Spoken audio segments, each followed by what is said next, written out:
This is One The Witch in the Wardrobe by C.S. Lewis. Right, it's part of the Chronicle of Narnia trilogy, and it's the second book in a trilogy. And, well, not a trilogy, it's like 7 books, but it's a trilogy. I'm just gonna call it a trilogy. It's not, but it's a trilogy. Right, this is my favorite. The reason I'm gonna read the second one is because it's the best. Well, my personal best, and you don't really need to read the other ones to read this one. So, I'm gonna read it. I don't know if you've already read it, but I don't really care. You're gonna listen. Alright, to chapter 1. Chapter 1. Lucy looking through a wardrobe. Once there were 4 children, whose names were Peter, Susan, Edmund, and Lucy. This story is about something that happened to them when they were sent away from London during the war because of the air raids. They were sent to the house of an old professor who lived in the heart of the country, 10 miles from the nearest railway station and 2 miles from the nearest post office. He had no wife, and he lived in a very large house with a housekeeper called Mrs. McLean, and 3 servants. Their names were Ivy, Margaret, and Betty, but they do not come off into the story much. He himself was a very old man, with shaggy white hair which grew over most of his face, as well as on his head, and they liked him almost at once. On the first meeting when he came out to meet them at the front door, he was so odd looking that Lucy, who was the youngest, was a little afraid of him. And Edmund, who was the next youngest, wanted to laugh and had to keep on pretending he was blowing his nose to hide it. As soon as they had said good night to the professor and gone upstairs on the first night, the boys came to the girls' room and they all talked it over. "We've fallen on our feet, no mistake," said Peter. This is going to be perfectly splendid. That old chap will let us do anything we like." "I think he's a dear," said Susan. "Oh, come off it," said Edmund. He was tired and pretending not to be tired, which always made him bad tempered. "Don't go on talking like that." "Like what?" said Susan. "And anyways, it's time we were in bed." "Trying to talk like mother," said Edmund. "And who are you to say when I'm going to go to bed? Go to bed yourself." "Hadn't we all had better go to bed?" said Lucy. "There's sure to be a row if we're heard talking here." "No, there won't," said Peter. "I tell you, this is the sort of house where no one's going to mind what we do. Anyway, they won't hear us. It's about a 10 minutes walk from here down to the dining room, and any out of stairs and passages in between." "What's that noise?" said Lucy, suddenly. It was a far larger house than she had ever been in before, and the thought of all those long passageways and rows of doors leading to empty rooms was beginning to make her feel a little creepy. "It's only a bird, silly," said Edmund. "It's an owl," said Peter. "This is going to be a wonderful place for birds. I shall go to bed now. I say, let's go explore tomorrow. You might find anything in a place like this. Did you see those mountains as we came along? And the woods?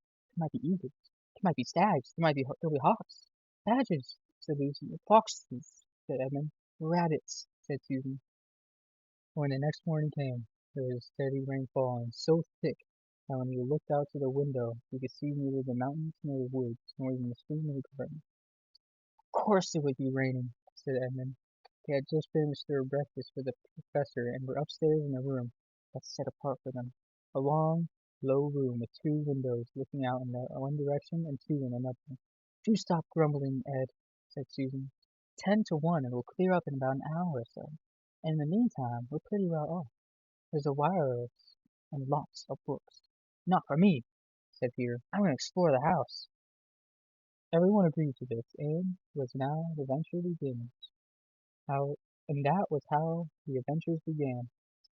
It was a sort of house that you never seemed to come off the end of, and it was full of unexpected places.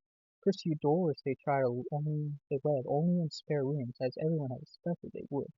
But soon they came into a very long room full of pictures, and there they found a suit of armor, and after that was a room all hung with green, with a harp in one corner, and then came 3 steps down and 5 steps up, and then a kind of little upstairs hall and a door that led out onto a balcony, and then a whole series of rooms that led into each other and were lined with books.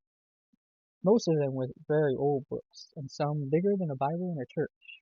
And shortly after they looked into a room that was quite empty except for one big wardrobe, the sort that has the looking glass on the door.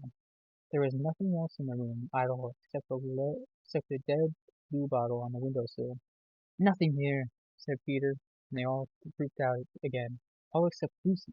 She stayed behind because she thought it would be worthwhile trying the door of the wardrobe, even though she felt almost that it would be locked. To her surprise, it opened quite easily, and two mothballs dropped out.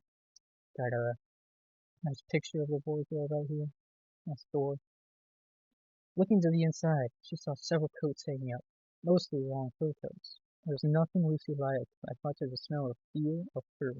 She made a step into the wardrobe and got in among the coats and rubbed her face against them, leaving the door open, of course, because she knew that it was very foolish to shut oneself into any wardrobe.